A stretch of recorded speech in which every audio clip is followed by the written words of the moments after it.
In 1977, Linda Ronstadt released a single entitled It's So Easy, which landed on Billboard's top 5 that year.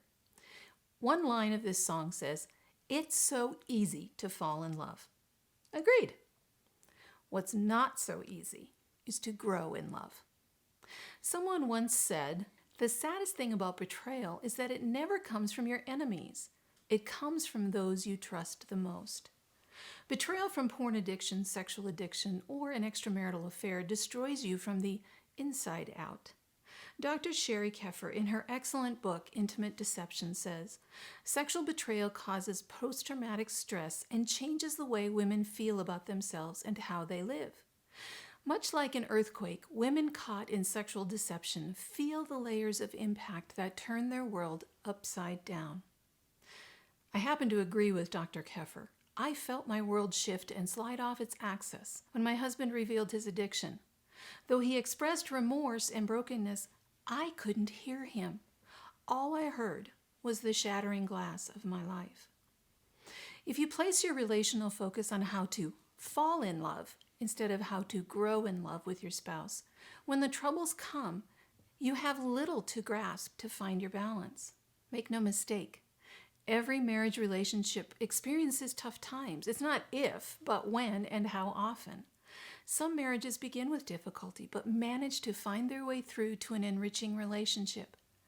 Other marriages start with friendship and love, but rather naively approach life with the attitude of, do everything right and it'll turn out okay.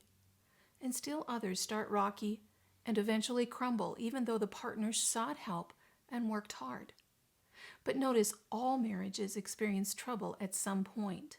That naive belief that your marriage should not experience any pain or heartache sets you up to fail at that first earthquake rumble. To grow in love, we need to anchor ourselves in God.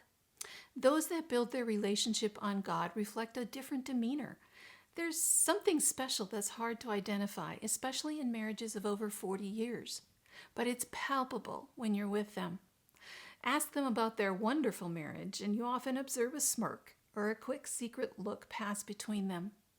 They know the work and humbling they've been through. Life was never perfect as it seemed to outsiders. Instead, they fought together and toward each other. My personal coach tells the story of an older couple whose relationship seemed so idyllic.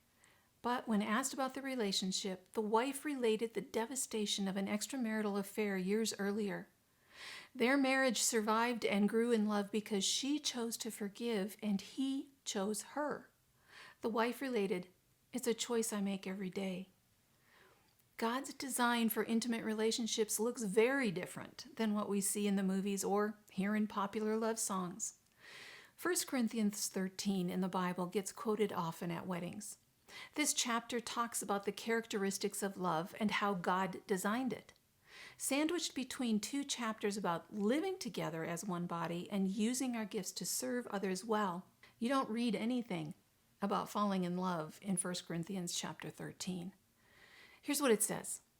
"If I give everything I own to the poor and even go to the stake to be burned as a martyr, but I don't love, I've gotten nowhere. So no matter what I say, what I believe, and what I do, I'm bankrupt without love. Love never gives up. Love cares more for others than for self. Love doesn't want what it doesn't have.